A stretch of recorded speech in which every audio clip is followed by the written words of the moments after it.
I have Jeff here from the Murri School who works with children and family wellbeing, and I've also got Kim, the Parentline manager. We're going to be addressing a question that many of us ask as parents, and also we ask professionals at times too. Am I a good enough parent? So what are some of the things that we can consider when we have this question in our minds? Because it comes up more times than we like it to come up sometimes. Definitely. I think when we kind of pose a question like that, the first thing we want to do is when we talk about it today, we're not talking about it in the sense of I'm comparing myself to some kind of standard that the population thinks that a parent should meet to be good enough. The real kind of juicy goodness that comes out of asking a question like this is actually looking inwards. So I really want to kind of break it down, and I'd love to be able to talk about what it means for an individual to be good enough. So we want to kind of develop a bit of a video around how as a parent we can reflect on this question. So we can look at the way we navigate these questions for ourselves. We often look at the very practical things of parenting, don't we? I think that it's important to recognise that there's going to be certain times in our life where we might be more likely to ask ourselves these questions depending on what's going on. Some days we're going to feel like we're nailing it. Other days, dependent on what's going on in our personal life, what's going on in our children's life, might actually be the thing that really kind of stimulates a question like this to be running through our mind. So if we break this down, how do we quantify what is a good parent? Exactly. Like how long's a piece of string? Like we could look at it in the sense of like I'm providing all the things that I need to provide. I'm providing a home. I'm providing a roof over my kid's head. I've given them enough food that they're nutritionally, well looked after. My role is to protect them. Whereas some other people you're going to look at, like the relationship that I have with my child is a strong relationship. It's a caring relationship. It's nurturing. There are many things that we want to have parents ask themselves in what do they value? What does it mean to them to be a good enough parent? And I think at different stages of a parenting experience, those questions are going to be different, aren't they? Oh, absolutely. As a child grows, it's going to be different. And I think, so the whole kind of purpose of today is how do we take ourselves out of our day-to-day lives and like really kind of look and reflect on what's going on with the relationship. Are we happy with it? Are we being the type of parent that we always wanted to be back in the day? Has that concept changed for us as well? When we look at the times of our parenting experience, when we actually ask those questions, quite often it's at the very beginning of the parenting journey. Potentially even before. Like at the end of the day, we've all been parented, right? And we want to, like, we've had moments where we reflected on how our parents parented us. I'm going to do it so differently. I would never do that with my kids at all. So I think it's something that we are kind of thinking about quite regularly. It's whether or not we're actually conscious of it and actually making conscious decisions about how we want to parent in that moment, or whether or not it's just something that's coming really naturally. Absolutely. And whether or not that natural kind of parenting is actually how we want to do it. So the first question that we really want parents to look at is what kind of relationship do they want with their children? What are they valuing as a good enough parent? Is it about that child meeting certain milestones, achieving well in life, supporting that achievement? Or does it come down to the relationship? Or can it be a bit of everything? The real kind of thing we want to look at is, are we actually consciously thinking about this? And are we actually giving our kids what they need versus what we think they need? I really like this concept of this conscious communication, especially when our kids get a lot older. I think traditionally parents have always kind of felt like we need to know, like we're the ones in charge and we're the ones that need to have the answers. And as our kids grow older, really kind of taking that spot of like, it's okay to say that we don't know what we're doing sometimes. It's okay to ask kids exactly what they need from us as well sometimes. Living and learning as you go. Absolutely. Really, I always kind of think about it as like, parenting is like keeping your feet loose in terms of what's going to come your way as well. One of the main questions that I want us to ask ourselves is, thinking back, what kind of parent did you want to be? Before everything got complicated, before like life gets in the way every day, what kind of parent did I want to be? And am I that kind of parent now? And there could be really good reasons as to why we're not that kind of parent now. Life changes, things change, all the rest of it. But reflect on that. Why did it change? What kind of barriers are potentially affecting you from being the kind of parent that you want to be? How do you kind of maintain that connection with your child and understand that those barriers might be in play there too? I think another really important question that we want parents to ask themselves, especially when they're feeling like they're not good enough, where is that coming from? Because a lot of the time I think that the actual realistic nature of what's going on in a person's life and how their emotions are making them feel don't always match up as well. A lot of the time with parents, we tend to kind of carry a lot of guilt. We tend to carry some shame around the fact that we don't feel like we're doing enough, or we don't feel like we're doing all the things that we envisioned a good parent does as well. And I really want us to firstly be really kind to ourselves and challenge some of those emotions. Challenge some of them. Look at the things that you are doing. Look at the logic of what you're actually giving to your child and the realistic nature of the relationship versus some of the emotions that might be infringing upon you on the other side as well. And how those needs of that child are going to change. Obviously, when you're with a young child, they're very, very dependent, and that's going to change over time. There's so many emotions. You're exactly right, Kim. There is that guilt, there's that shame, and there's sometimes even resent. There's resent to your partner, there's resent even to sometimes your child, because your life has changed so much. And I think it's about keeping it simple, being in the moment, and just breaking it down to those simple things that, this particular period of my life is not going to be lasting forever. This child is not going to scream like this, hopefully not when they're 18 years old. So it's really having those thoughts and keeping it very simple. When I think about the parents that call into Parentline, a lot of the time I think that our job is to help them see what's actually kind of going on in their family, in their home, and to actually remind them that they're human and that they're, feeling a certain way for very good reasons as well. A lot of the times parents will call us about something specific that's happened, and we use the analogy of the balloon. We talk about the event that a parent will call us, the thing that might be making them feel like they're not good enough, that they're failing in the moment, and we talk about that as being this pin that's going to pop this balloon. But what we want parents to understand in reality is there are things going on every day in a parent's life that is blowing up that balloon on the daily. All these things that they are managing, all these balls that are in the air that they are, all this pressure that they're putting on themselves as well. When we think about the things that are blowing up this balloon and the fact they are managing their children, their children's lives, their children's friendships, they're, working at the same time. They're working on their own relationships in their family. There's financials, pressures. There's so many balls in the air.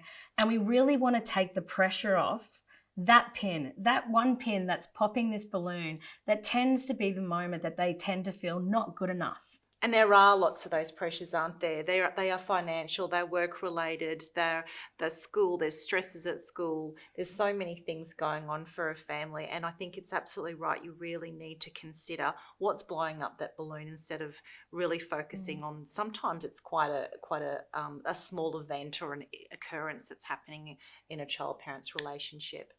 Well, and that's it. I think the real goal at the end of this, when we kind of sit down with a parent and we help them see that, it's how do we get them to have a bit of empathy for themselves? Like when a parent rings us up and they say that this has happened and then they tell us their story, a lot of the time the response is, did you hear what you just said? Did you hear all the things that you are currently working through and you're currently doing? And you're doing it well. You're doing it to the best that you can right now. So we really want to focus on the fact that, we want parents to be kind to themselves. We understand that we're going to have moments where we feel like we're not doing the best we can, but 99.9% of the time, there are really good reasons for that. Really good reasons. And 99.9% of the time, our children more than understand that as well. So we want parents to have empathy for themselves. We want them to be kind to themselves, and we want them to feel like they're enough. I think we are going to have those moments where we don't feel like a good enough parent, depending on what is going on in our life. And that's what we want to reflect on.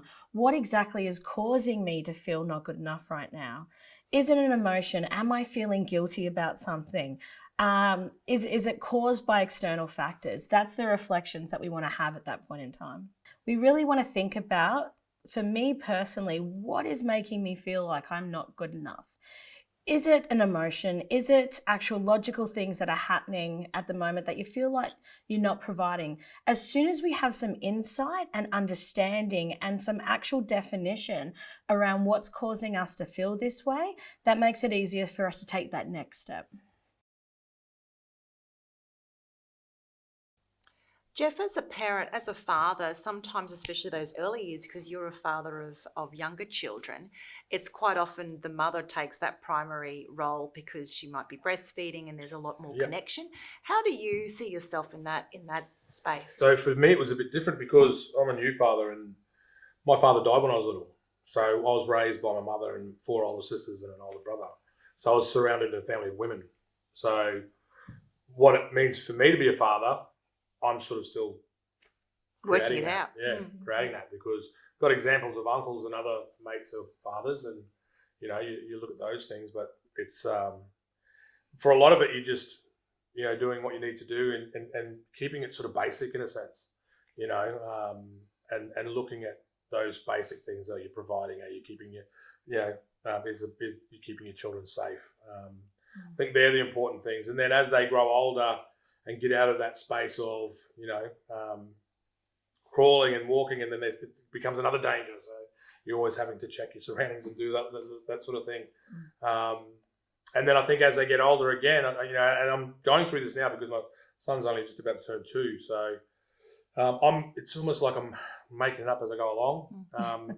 Fake it till you make it. Yeah, pretty much. Yeah. It's that thing.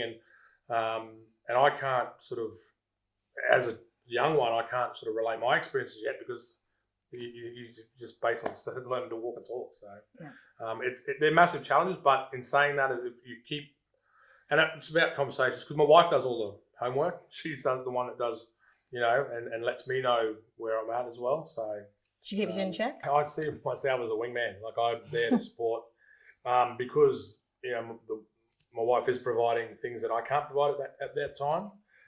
And the bond that they have is so close. As they're getting older, a bit older now, it's sort of shifting. So, and it's not a competition or anything like that, like about gaining, being with the child. But for me, in these early stages, it's just about supporting my wife, making sure that she's rested, making sure that I'm doing my bit in the situation. And I think that's a valid point to share that load. Sharing the load is really, really great when you've been able to. And even if you are a single parent or a sole parent, it's having those community and support groups around you to be able to support you when things are getting a bit tough. Yeah, we found that mothers groups are a really good way of support for my wife. She was going to mothers groups and they were, everyone were like-minded. They're in the sort of similar situation. So, and they could talk to each other on that level as well. So I found that was really good for her. Finding those the correct supports for your family. Yeah. The ones that fit nicely. Yeah.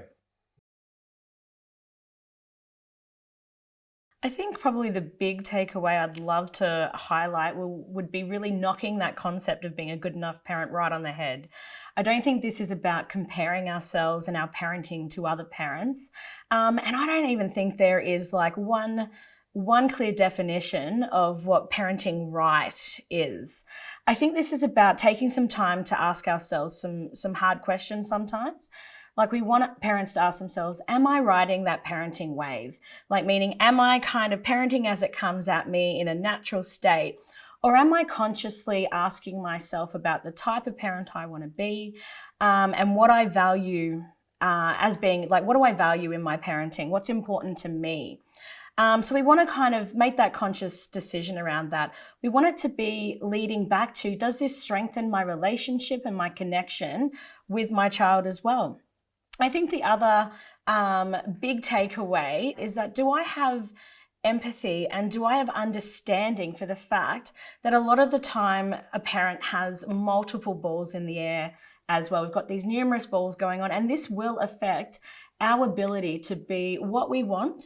It'll affect our ability to be what we think our child needs at times as well. And we definitely want to be kind to ourselves, and we want to think and we want to know that our kids are going to understand that as well. And I think finally, the last kind of point I'd really like to make is that it's not only just okay, but it's actively encouraged for parents to reach out for support when they're feeling less than, when they're feeling like they're struggling, for parents to look to their friends, to look to their family, to look at community supports, to even look at services like Parentline, who they can call in the moment when they're really struggling, and have a qualified counsellor to help them unpack and understand some of those balls in the air and some of the things that are going on for them that are making them feel overwhelmed in that moment. I think also to have the ability to reach out too, and you talk about shame and embarrassment, it's not shameful, it shouldn't be embarrassing to actually reach out and ask for help. Absolutely. Pick up the phone, go to the mothers groups, go to other groups, go to fathers groups if there's fathers groups for men.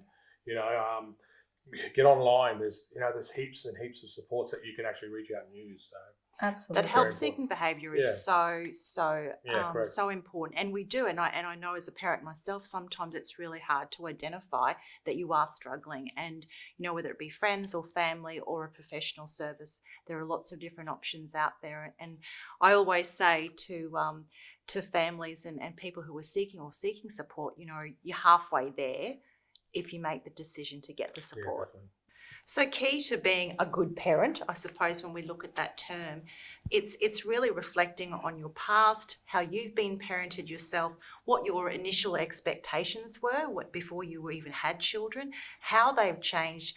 Are the values still there? Are they still the same? And it's really being not comparing yourself to others, not putting that expectation of having to achieve, and also just really looking at how we can move forward all the time and not allow ourselves to get away from what's important, and that's meeting the needs of our kids.